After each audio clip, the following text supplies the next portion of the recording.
자, 뭐 단원 자체가 그리 어려운 단어는 아닙니다. 혼합물의 분리. 그래서 가까이 스물줄로 만들어 보자 하는 거잖아요. 우리가 물질의 특성 하면은 어떤 것들이 있었습니까는 밀도가 있었고요.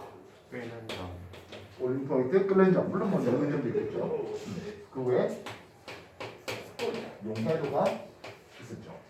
그래서 결국엔 밀도 차이를 이용해서 분리해보자, 끓는 점 차이를 이용해서 분리해보자, 또는 용해도 차이를 이용해서 분리해보자 하겠습니다.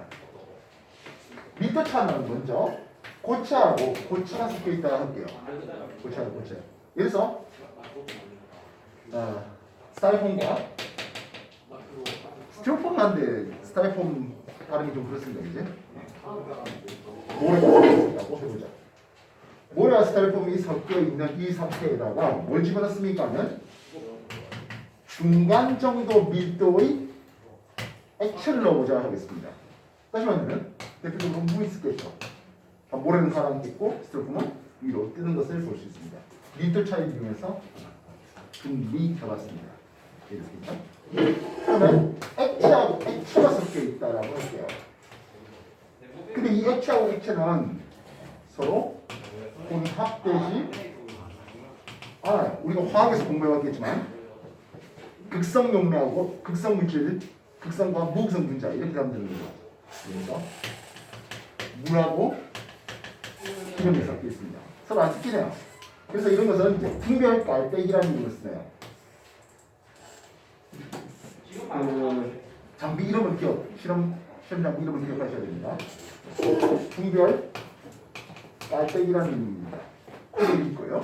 그러면 밀도 큰 액체가 밑에 물이 밑에 가라앉아 있고 기름이 그 위에 떠 있는 상황을 볼 수 있을 겁니다. 이해됐습니까? 그래서 코를 내리면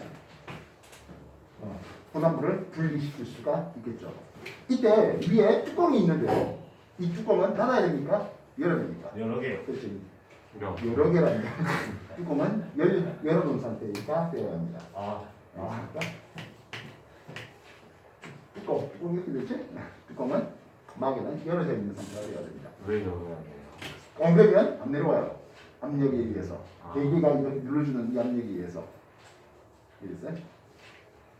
밀도 차이에 의해서 고체 혼합물을 고체 1과 고체 2가 혼합되어 있는 놈을 액체 1과 액체 2가 혼합되어 있는 놈을 각각 분리해보는 방법이었습니다.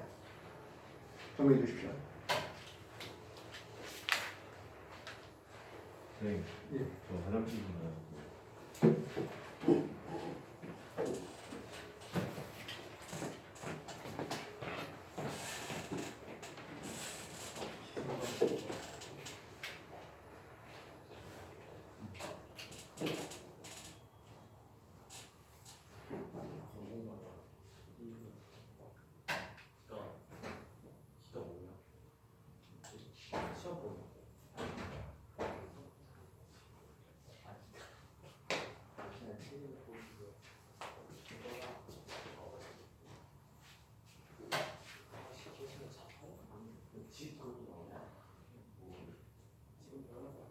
리빙 다이닝 키친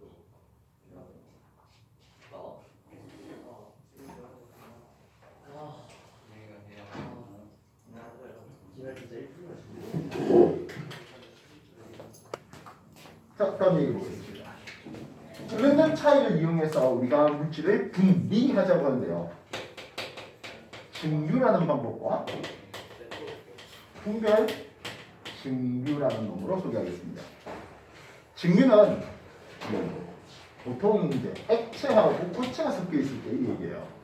즉 소금물에서 물만 뽑아내겠습니다 하는, 즉 여기 소금물이 이렇게 있었어요, 그죠? 이렇게 됐습니까? 그리고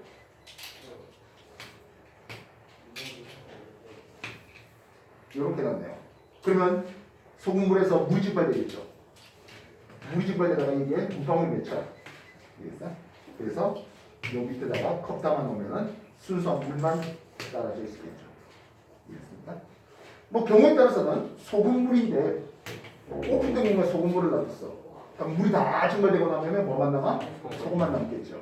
그렇게 해서 우리가 첨입력을 얻어내는 방법. 이런 것들은 증유라는 이름을 쓸 수 있습니다. 반면 분별 증유는 액체 1과 2가 섞여 있네요. 근데 이 둘은 혼합이 되는 놈들입니다. 그래서 물하고 에탄올하고 섞여 있는 상황이죠. 물과 에탄올이 섞여 있겠네요. 그래서 얘네들을 혼합물을 가열하겠습니다. 물과 에탄올 혼합물이 여기 있네요. 밑에 끓임 쪽을 놔뒀어. 끓임 쪽에 하는 게 바로 뭐지? 끌어 넘치죠. 갑자기 방방 끓어 넘치는 걸 하기 위해서 끓임 쪽을 넣고 있습니다. 이해됐습니까? 바디달 플라스크가 이렇게 있는데요. 온도계는 이쪽에다가 온도계를 찍어놨습니다. 온도계의 구부가 요 관에 있는, 알겠습니까? 여기에 유리도막을 많이 채워놔요. 유리도막을 많이 채우는 것은 증류가 여기서 여러 번 일어날 수 있도록 해달라는 겁니다. 그래서 이제 관에서 액체를 모으면 되는 거죠. 그때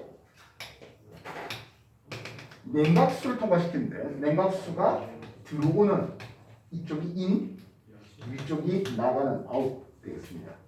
그렇지 않으면 냉각효과 제대로 볼 수가 없는 거죠. 이해했어요?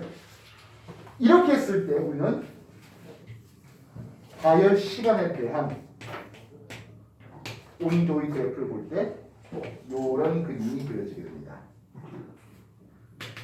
실제로는 에탄올 끓는 점 78도씨인데 78도가 조금 더 높습니다. 100도씨에서. 그래서 에탄올이 끓어 나오는 구간, 물이 끓어 나오는 구간 이렇게 따로따로 각각의 액체를 따로따로 모으겠다. 이게 분별 증류가 되겠다고요.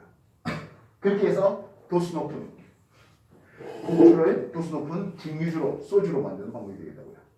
그래서 분별 증류하는 장면입니다. 이런 분별 증류는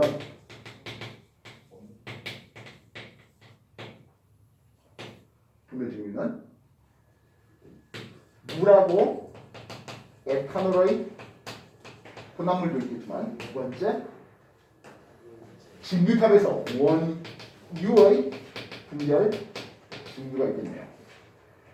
증류탑을 보면은 이렇게 돼 있어요. 밑에서 가열합니다. 여기에 원유를 집어넣으면 맨 처음에 끓어나온 것은 끓는 점이 낮은 석유 가스가 나옵니다. 그 외에 휘발유라든지 등유라든지 경유라든지 뻥시유 이런 것들로 나올 수 있겠죠. 있어? 그래서 분별 증류의 가장 기본은 뭡니까 하면 볼포인트 끓는 점 낮은 물질이 맞아 증류탑의 높은 곳에서 먼저 끓어나온다는 것. 이 패턴을 기억하셔야겠습니다. 먼저 끓어 알겠나? 설가스가 먼저 끓어나오고 그 다음에 휘발유, 등유, 경유 이런 순서가 되겠습니다. 이해했어요? 휘발유는 낙타라는 힘을 쓰기도 하겠다고요. 알겠습니까? 분별 증류는 물과 에탄올, 원유 분별 증류. 3번 액화된 공기의 분별 증류도 있겠네요. 역시 액체 공기인데요. 액체 공기에서 먼저 끓어나오는 놈은 끓는 점 낮은 질소가 먼저 끓어나옵니다. 질소의 끓는 점은 마이너스 196도씨가 되고 있어요. 아르곤 끓어나오고 마이너스 186도씨. 마지막으로 액체 산소가 있는데요. 산소는 굳이 액화 기체로 만들지 않고 액체로 판매하면 되겠죠. 워낙에 유용하니까 마이너스 183도씨가 되고 있습니다. 끓는 점 차이에 의한 분별 증류. 시험에 가장 많이 나온 건 아무래도 분별 증류가 되겠죠. 정리해 주세요.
그 외에 이제 용해도 차이를 이용하는 것을 보도록 하겠습니다. 용해도 차는 역시 이것도 두 가지 용어로 나오네요. 재 결정과 분별 결정으로 말입니다. 뭐 비슷한데요. 온도를 높여서 확 녹여가지고 온도를 낮춰서 결정화시키는 겁니다. 똑같은데 재결정은 특정 물질 한 놈의 순도를 높이는, 나머지는 다 쓰레기로 보는, 그게 재결정됩니다. 그래서 황산구리에 다른 것들을 많이 녹여져 있을 때 황산구리만 좀 뽑아내고 싶어. 그러면 황산구리 재결정, 황산구리 고체 결정을 담궈서 결정을 늘리는, 이게 재결정됩니다. 반면 분별 결정은 서로 다른 두 물질을 따로따로 분리하겠다는, 아까 분별 직무에서 각각 에탄올 따로 물 따로 얻어냈듯이, 알겠습니까? 그래서 재결정은 한 놈의 순도만 높이고 분별 결정은 다른 각각의 물질을 따로따로 얻어내려고 합니다.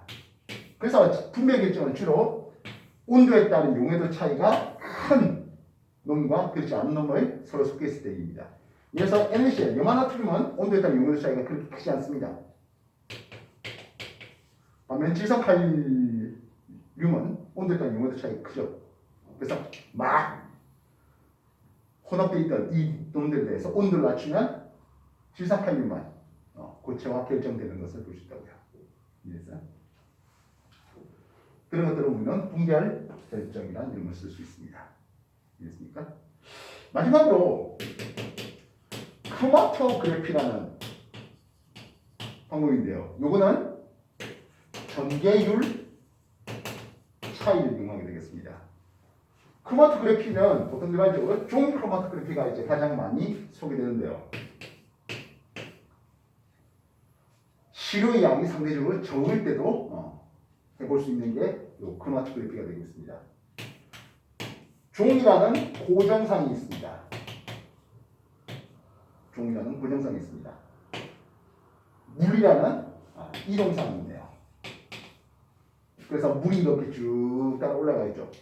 이랬어요? 그래서 용매가 이 정도까지 올라갔네 하는 용매의 이동 양을 볼 수 있겠습니다. 그러면 우리가 관심 있는 게 예를 들어서 사인펜을 이렇게 찍어놔요. 참고로 사인펜 찍어놓은 거는 시료 원점은 물에 잠기지 말아야 됩니다. 그래서 용매가 올라간 높이가 있겠습니다. 이해됐습니까? 그때 시가 되니까 A는 이렇게까지 올라가 있고요. B는 이렇게까지 올라가 있습니다. A하고 B 중에서 이동상 물하고 친한 놈은 누굽니까? 그렇지. 좀 더 전개율이 높은 A가, 그렇지. 그래서 이 놈을 X, 요걸 A라면 X분의 A가 전개율이라는 이름을 쓰게 됩니다. 똑같죠? B가 올라간 높이 요거를 스몰 b라고 하겠습니다. X분의 B, 요게 전개율이라는 이름을 쓰면 됩니다. 이해되셨습니까?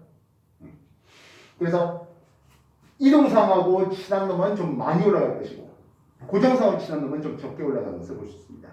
나중에 여러분들 생명과학 쪽에 좀 보면은 그 연목체 있잖아요. 연목체에 있는 색소들의 전개율 크로마토그래피로 이용하는 방법이 나오고 있어요. 이해됐습니까? 그래서 전개율 차이를 통해서 A 물질 전개율이 좀 더 높아서 B 물질 전개율이 좀 더 차이가 낮아서 이렇게 시료를 분석하는 과정입니다.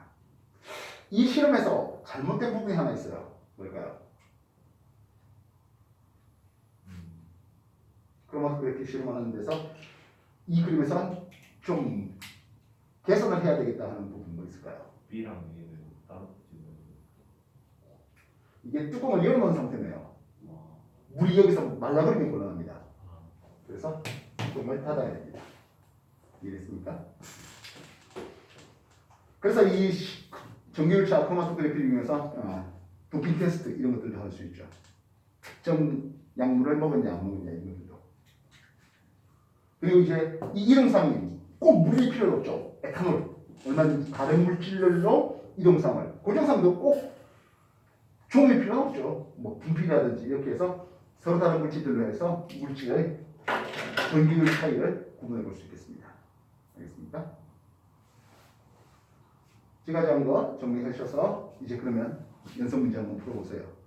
내용은 호남띠에 저기 점 찍은데 물이 바우면 어떻게 돼요? 여기 이쪽으로 퍼져나가 버리겠지. 그 위로는 안 번져요?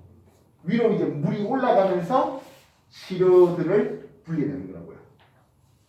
다 물에 잠겼을 때도 번지긴 번져요? 예, 번지기 번져요. 근데 그렇게 되면 호나물이 막 섞이는 거죠. 이쪽으로 용매 이쪽으로 빠져나가는 것들이 많다 보니까. 그래서 시료 원점은 반드시 용매 위에 찍어야 됩니다. 알겠습니까? 이렇게 되는 것도 있고 또는 이제 여기에 뭐 실리카겔 같은 것들 많이 놔둬요. 실리카겔 뭔지 알지? 그 김 같은 거 먹고 나면은 그 흡습제 나오는 거잖아. 예. 여기다 이제 호나물을 부어요. 그러면 실리카겔 그쪽에 잘 붙는 놈들은 이쪽에 있을 것이겠고 잘 안 붙는 놈들은 내려와 있겠죠. 있어요? 그래서 시료를 붓는데 요것들이 실리카겔이 이제 고정상 용매 넣은 놈이 그지? 그렇게 해서 X라는 놈과 Y는 실리카겔 고정상하고 친하지 않아서 쭉쭉 내려오는 실리카겔하고 친해서 잘 안 내려오는 이렇게 구분해 볼 수 있다고요. 이해됐어요? 이건 물론 가운데 이제 쭉 다 내려오겠지. 이해됐습니까? 혼합물 X 플러스 Y 해놨을 때 이해됐나? 그래서 올리는 방법도 있고 내리는 방법도 있고 뭐 컬럼 내린다는 표현을 쓰기도 해요. 알겠습니까?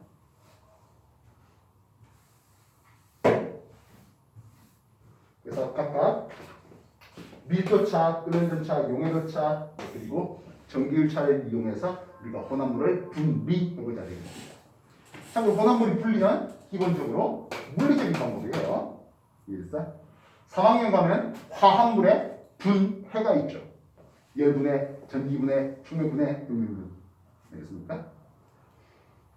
그래서 순물질로 나눠보자 하는 것들이 요 혼합물의 분리 내용입니다. 정리 다시 한번 해보십시오. 이제 문제들 한번 풀어보시고 알겠습니까? 네.